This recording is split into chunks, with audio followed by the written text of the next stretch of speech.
Thank you and welcome to the show this morning. The topic this morning is I Am Redeemed. Recovery. Recovery. Yeah. The influence of substance abuse in the lives of Miss Tawana Murray. And of course we have Miss Tawana Murray to talk about I Am Recovery.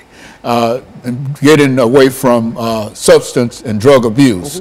And Miss Murray, let me tell you how delighted we are to have you here, because I think that the topic that we're talking about has quite a bit to do with what is going on in society today. And what we want you to do is to give us some information about your background, your education, and some of your experiences, and then we'll get into your recovery. Let's talk about it from that perspective. Okay. My name is Tawana Murray. I'm from Shelbyville, Tennessee, and I grew up there as a child. At the age of 18, I moved out of town to go do some modeling. But during school, I did all the academics, cheerleading, homecoming, basketball, and all those things. By that time, I found out that I had done it all. So I was searching for something else.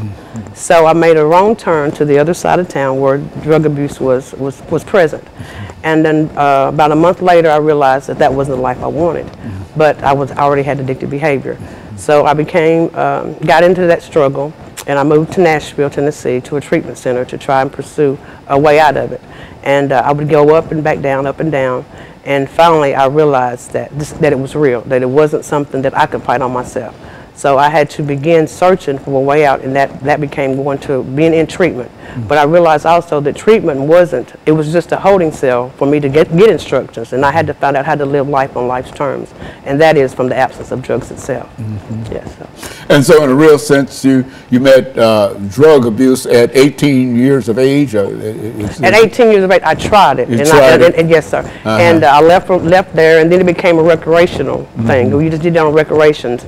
Then it became using when you were happy, when you were sad, when you were mad, when you were glad. So I stopped, and then at the age of 26, it became just a little bit more familiar. And I battled it for 26, and then I moved here I moved to a treatment center here in Nashville, and I got some education information on it, but I didn't follow through with it. That was just it. I didn't do everything that I needed to do. Well, when you talk about your introduction to drugs and substance abuse, did you meet drugs and substance abuse the same way that most people generally? Why don't you give us some ideas in terms of how young people generally become involved in dealing with drugs and some of the reasons for their involvement? As I say, it was me and some of my friends. How it began with us is it was just recreational. We were just out, and we decided we went out of town somewhere, and it was present. So we all tried it, and we managed to maintain that day. But at the same time, everybody's behavior is not the same. So I had addictive behavior in that situation. So, I mean, I fought to get out of it. And I could say I would use, and I would, and I would, and I would, and I would, and I would. And I knew then that it was a force that was beyond something that I could control. And then after the first time that I went to treatment, when I came back out and I fell again, my thought was, this is the way my life is going to be, because I wasn't educated on it until I went and found what the circumstances are, how your brain level works, and all the things that go into it. But it's easy to fall into because it was like doing what my peers done, and that's how a lot of people fall into substance abuse, is by your peers. Family members sometimes will just say, here you go. Like some of them say, well, here, go like this for me. You go light it, and then you're addicted to it. It becomes in your system, and that's a craving that you desire to have.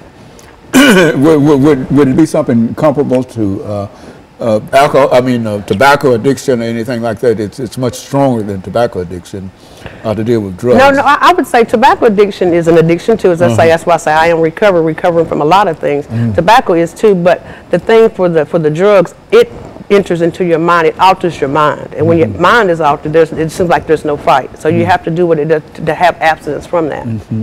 And so from what I understand, you've got a program. You've been working for the longest in terms of creating a program of study in a real sense to deal with individuals who happen to have had the same situation that you're now faced with.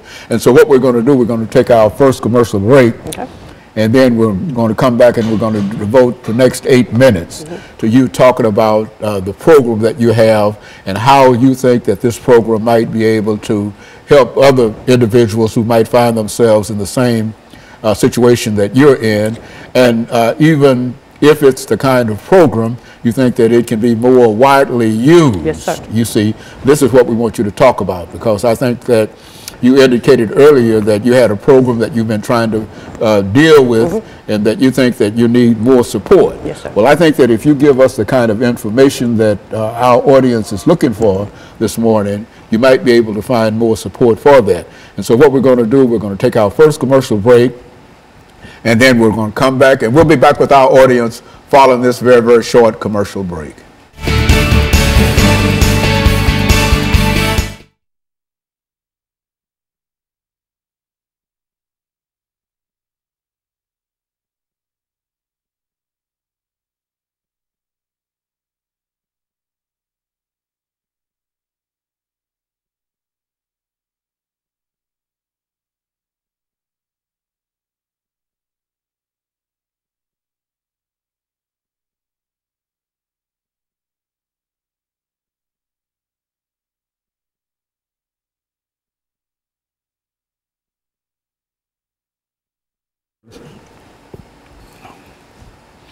But that's essentially, so we're going to give you an opportunity to talk about your program. Okay.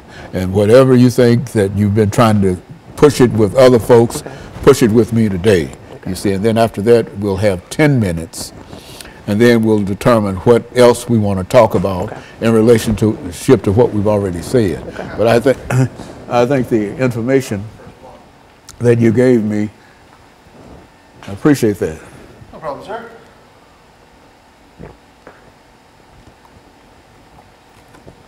Thank you. I think I feel a little better now.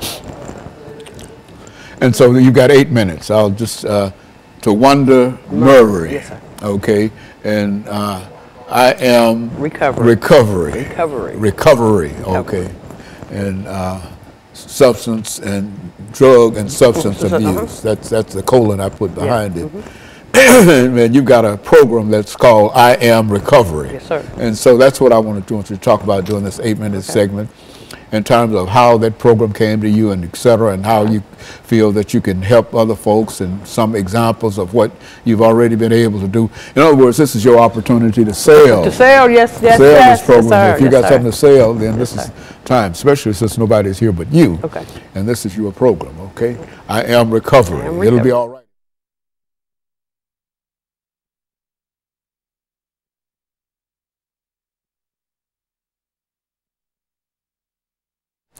Thank you and welcome back to the second segment of the show for today. We're talking to Miss Tawana Murray, and she's the author of a program called I Am Recovery, Drug and Substance Abuse, and she's got a lot of information in reference to the challenges that young people and most people have in terms of dealing with drug and substance abuse. And Ms. Murray, let's give you an opportunity to talk about the program that you have, I Am Recovery, and to give us some idea as to how it's structured and how folks might be able to buy into the kind of program that you have. The I Am Recovery program come about because through my life I had some struggles. I placed my kids with my mom. I gave up on everything that I had. I would work sometimes, try to go to college, up and down battles. And within that, I was hiding within myself. And I knew that there had to be a way to find somewhere to find a way out. Most people look down on people in recovery, but you know, if you don't know what it is, then you won't know how to structure the thing itself. So I would take information. I went to several treatment centers, and as I say, I had to realize it was a safety net for me, because I didn't feel confident enough in myself, so I went inside to grab a hold to what I needed to do. I ended up going, I've been to jail, you know, I went in there and I'm like, God, you got to show me what to do, how can I do this? So I began studying and reading and studying, but also when I came out, I realized that I had to go to one place for one thing, one place to another thing. I wasn't dealing with my inner self. I wasn't, you know, they had put me on medication. All those things, you go from one spot to the other, and it was just like it was caving me in. I was wanting to throw the towel in. So I began to put different things together as I went to different places, got different information. I networked the information together. So in last November, I got down with myself, and I wrote the program I Am Recovery. I Am Recovery entails different aspects of how to recover: self-worth, self-esteem, boundaries, journaling, codependency, let's see, just different aspects of how to get back to within yourself. Also, you have to have somebody to be accountable to, someone that you can call. Like say in recovery, they say have a sponsor. If it's not a sponsor, let it be a friend. Let someone know when you're feeling bad. You know, hungry, angry, lonely, or tired. Those things cause you to downfall. But I have to check myself daily, even today, to know that recovery is real. It's real, but it's also doable. It's doable. It's a way out of it. So the curriculum, it's a curriculum, and it has, like I said, we do the step studies, we do spirituality. It entails inventorying yourself, self-worth, like I say, self-esteem. How to learn to love yourself. That's the main thing. Your family, because like I said, my family was where I didn't think that I thought if I was out of their lives that it would be fixed. No, I destroyed them because I wasn't in their lives. So with my absence, that left my responsibilities on my mother. But by the grace of God, we made it through that today. As I say, I'm well, I'm whole. I do a recovery meeting at one of the institutions here, which works. I'm able to share about that. But without someone behind you, without somebody showing you or leading you or believing in you. But first of all, you have to believe in yourself. You have to believe that the program works, because it does. AA, I'll give it all the credit in the world. The treatment centers, they're good, but you can't stay in there forever. So you have to find a way to grab a hold. And by grabbing a hold, what I done was I put this program together, and I believe it works because it's all the things that have kept me clean and sober today. And so in a real sense, you're using your life as an example of an individual who has had some real substance abuse problems. But I would imagine that one of the most important considerations is to admit that you've had the problem or that you have the problem. How does that come about in terms of an individual? Really, they say you have to hit rock bottom before you know that it's real. 70% of the people have to go that way. Some people make it out, but at the same time, you have to admit that there's something wrong. You can't fix it. If something's not broken, you won't fix it. When I realized, because I go to college, I'd drop out, I'd work, I'd stop. You know, just all the things that were up and down. The up and down battles let me know that that's not how stable people live. You know, you can look around within yourself and within your family and see destruction. And like I say, destruction comes when you're not whole within yourself. But the main thing is asking for help. And when you ask for help, there are all kind of, that's why I moved to Nashville. Nashville has plenty of opportunities. There are so many people, so many entities that are willing to bring people up. Even from, homelessness, you know, all of those things fall into that. Most of the things that happen with drug addiction usually comes from another situation happening, and then it all falls into place. You're homeless, so you give up. You don't have a job, so you give up. You need medication, you can't afford it, so you give up. All of these things. But the major structure is, I love Nashville because Nashville provides those opportunities, but you got to be willing to go out there and find them and ask for help. And so it's an individual's desire that in a real sense helps to overcome addiction, and anything else that is added to it is simply a supplement to the individual's desire. And so if an individual does not wish to be clean, they cannot be clean. No matter what they say, and they've got to have a psychological. Are you saying that they have to have a psychological understanding, and that this is what I have to do, and be able to stick to that? Is that it? That's exactly it. You have to have a psychological change. And I used to say, "Oh Lord, I want to change. I want to change. Help me change. Help me change." The change was there, but I had to follow through with it. Every time that I went back into substance abuse, it wasn't because the change wasn't there. It was because I was changing what I was doing. As long as I followed through on the path of what I needed to do, then it works. That's why they say it works if you work it, and that's the honest truth. But you can't work it unless you fix the problem, and that is within yourself. I tried it for my kids, for my parents, for my friends, for the church. None of that worked until I got me fixed. But you can't help anyone until you help yourself. And so it's an individual decision that has to be made, and I would imagine that that's like anything else. Whether you're dealing with the ability to try to achieve or whatever it is, it has to first come from a decision that an individual has to make, and unless he or she makes that decision to do that, then it can never be done. Correct. That's correct. You have to. That's the number one thing in the principles and the solutions. That's the number one. Admitting that there is a problem. Admitting that there's a problem. And once you admit it, then you begin. Then everything begins to open up. Yeah, because you free yourself. It's kind of like being in the closet. When you're in the closet, you can't get in the air unless you come out. And once you come out of it, everything falls into place. And so when we talk about that, What impact does substance abuse have? And that's what we want to do. We're going to make some statements in reference to that, and when we come back, we'll have a 10-minute segment dealing with the impact on families and on societies. But substance abuse has a greater impact upon others around you in a real sense than it has upon on you, and even though they might not be involved with drugs or substance, your involvement really impacts them as if they ought to or they should have been involved. Is that what we're saying? And what we will do, I think we're getting ready for our second commercial break, Ms. Murray, and what we'll do, you'll have about 10 minutes to talk about the aspects of the family and society and et cetera, some of those things that will help other folks overcome addiction. And so we'll be back with our audience following this very, very short commercial break.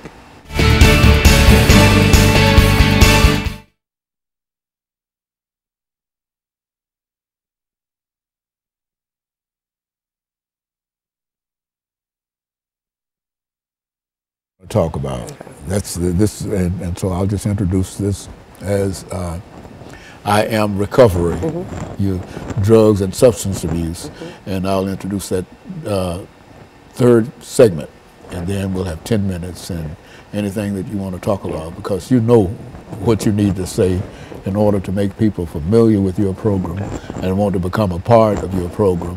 And if you've got some way that you lay it out, that is, you've got a classroom situation, they have to, what should an individual do if they wish to become involved in your particular program? 1, 2, 3, 4. Just that's 10 minutes. And so that'll be the beginning of what we talk about. How can an individual become involved in I Am Recovery? Okay? Because I started out doing a lot of volunteering, which I volunteer now with I do volunteering for NAMI, Room in the Inn. I do a lot of volunteering. Yeah, well, that's what I want. Yeah, just bring all that in. Yeah, you see, and if you volunteering is where it begins, and you volunteer your time. As I say, I volunteer to go to the prisons and speak with the ladies, because I know what it's like. I know it can be done. You know, I used to.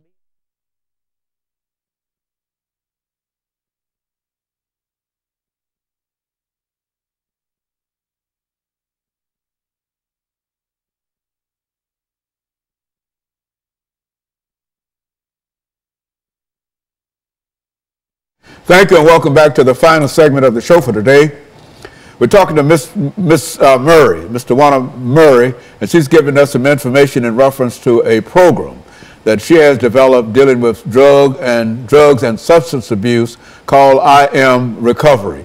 And so, Ms. Murray, let's give you an opportunity during the last 10 minutes that we have here to tell our audience about this particular program and how this program might be different from any other program, and if individuals would like to know more about this particular program, then how they might be able to get in touch with you or somebody who can represent you. Let's talk about it from that perspective. Okay.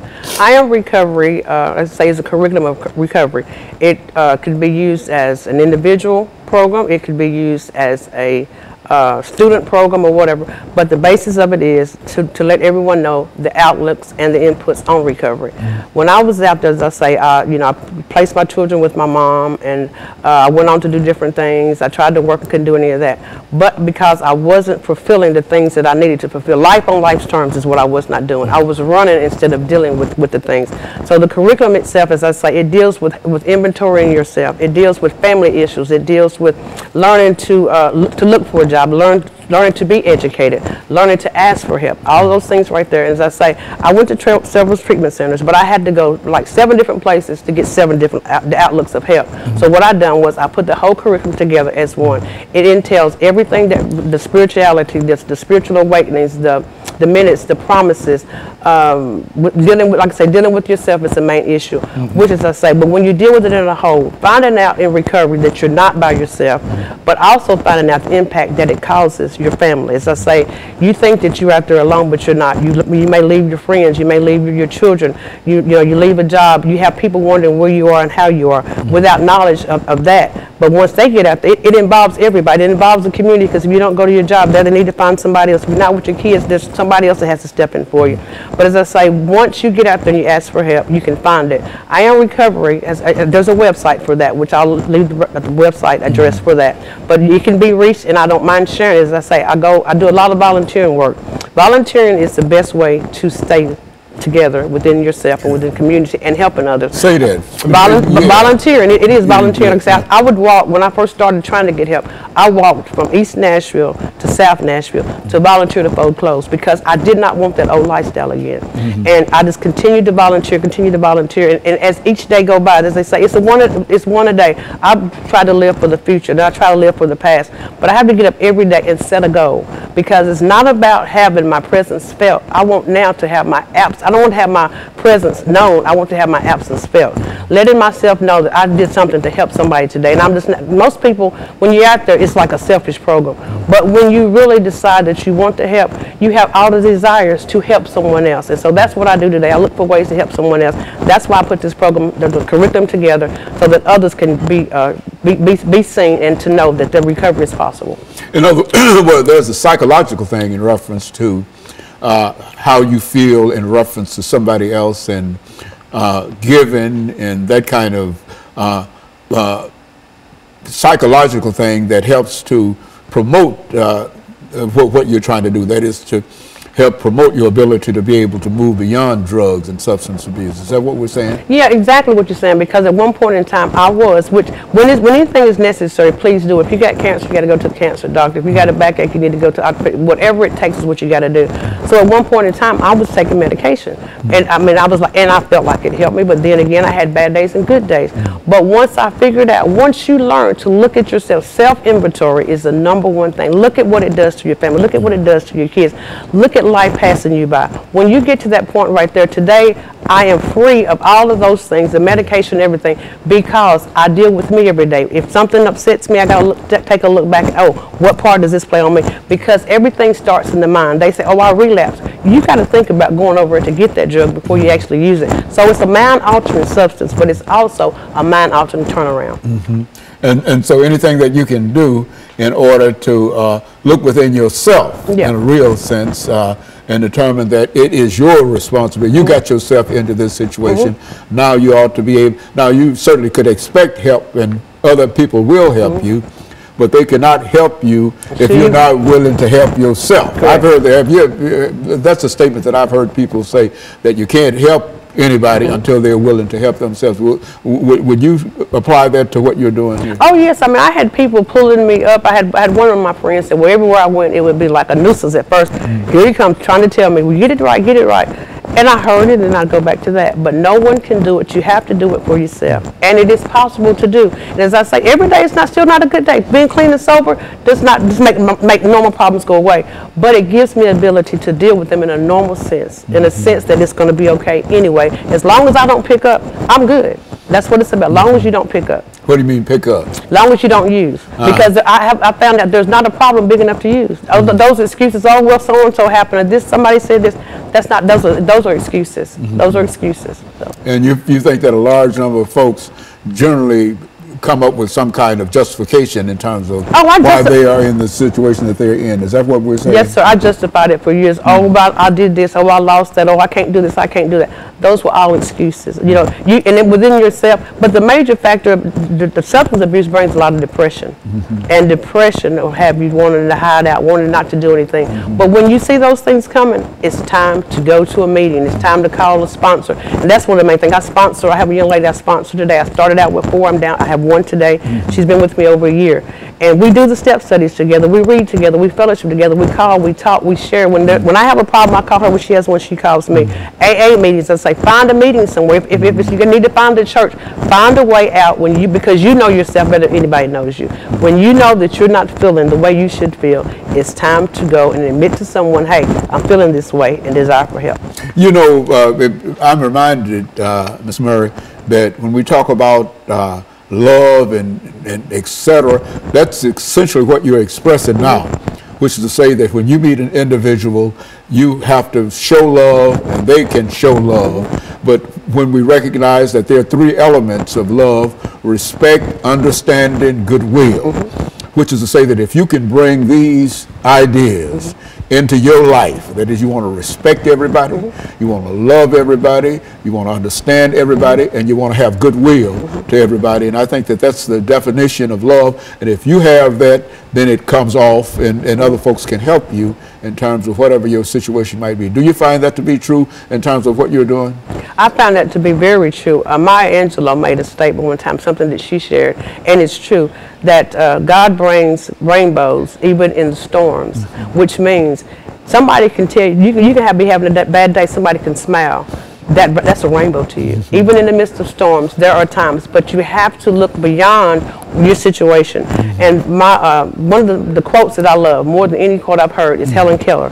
When they asked her what would be worse than being blind, she said having sight and no vision.